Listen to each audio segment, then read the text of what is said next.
The second summit between President Trump and North Korea's Kim Jong-un about to be underway. Later this morning, President Trump will touch down in Vietnam. Yesterday, Kim arrived via train. The two leaders will meet briefly tomorrow night before having dinner. Let's bring in NBC News chief global correspondent Bill Neely live from Hanoi, Vietnam. Bill, set the scene for us. Yeah, good morning, Mika. Kim Jong-un has made probably the longest journey by any leader to any summit in half a century. It took him 2.5 days to get here by train.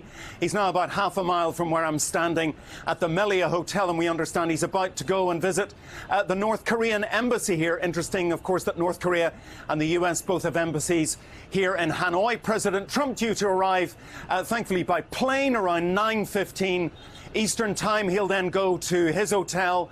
We understand from the White House that they will then, tomorrow evening, have a conversation before a dinner, probably at the Hanoi Opera House right behind me. And that dinner will be President Trump, Kim Jong-un, Mike Pompeo, and probably representing or being with Kim Jong-un, his sister, and his spy chief, General Kim Jong-chol, the man who delivered letters personally from Kim to the White House. Expectations for this summit are fairly low, but they have to achieve more than Singapore. Remember, Singapore was as much about the meeting as anything else. The symbolism was as important as the substance, but I think we need substance here. We need to expand on those vague promises to work towards denuclearization. Since then, there's been no evidence that Kim is disarming, no evidence that he even wants to disarm, certainly no inventory, no timetable, no roadmap. Really, all of that has to be fleshed out. And of course, great fears that President Trump, as there were before the Singapore summit, that President Trump will somehow give away more than he gets. But definitely progress here has to be made. Mika? Well, Bill, I mean, it's an important point. This, like the last summit, this summit appears to be a summit for the sake of having a summit. The president keeps talking about his wonderful personal relationship with Kim Jong-un, keeps talking about denuclearization, but there's nothing in any public or private comments, nothing along diplomatic lines that would suggest North Korea is moving towards denuclearizing. Is there? No, not in the least, and U.S. officials have been at pains to point out that the centrifuges are still spinning, that there is evidence that North Korea is still producing nuclear fuel, that it's still working on long-range ICBM missiles capable of hitting the United States. And of course, Dan Coats, Director of National Intelligence, much to Donald Trump's displeasure, testified just a few weeks ago that he thought it unlikely that North Korea would ever denuclearize.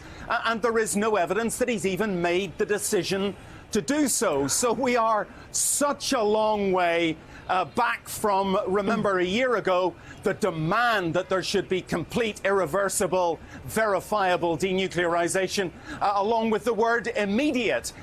In one of his last tweets, President Trump said, denuclearization, question mark. Even he seems to be questioning the possibility of denuclearizing.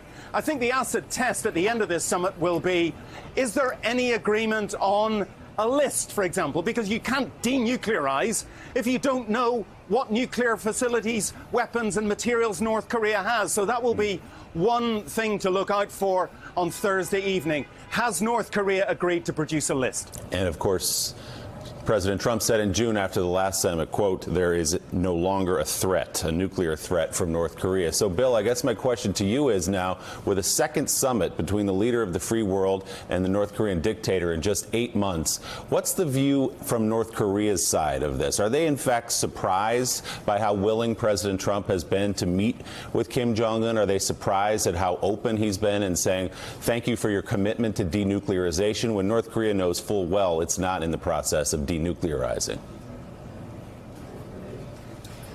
Well, interestingly, today's North Korean main newspaper is full, and I mean full, virtually every single page, of talk about this summit. And North Korea has been full of flowery phrases and flattering remarks about the United States and about President Trump in particular. It's a long, long way from their, policy over the last 10 or 20 years, which has been threatening a sea of fire and fury and nuclear Armageddon on the United States. So, they are playing this game. In a way, you could say there's an agreed fiction here. North Korea, if you like, is promising to talk about denuclearization and promising the idea that it will disarm. And President Trump is going along with that. I mean, it's a useful fiction for both sides, but certainly in all the visits I had to North Korea, I remember every single official saying,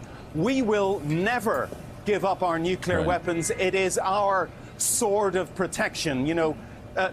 Kim Jong-un's regime believes it needs its nuclear weapons for its very survival. So I think U.S. officials are equally skeptical that North Korea will ever fully dismantle its nuclear arsenal.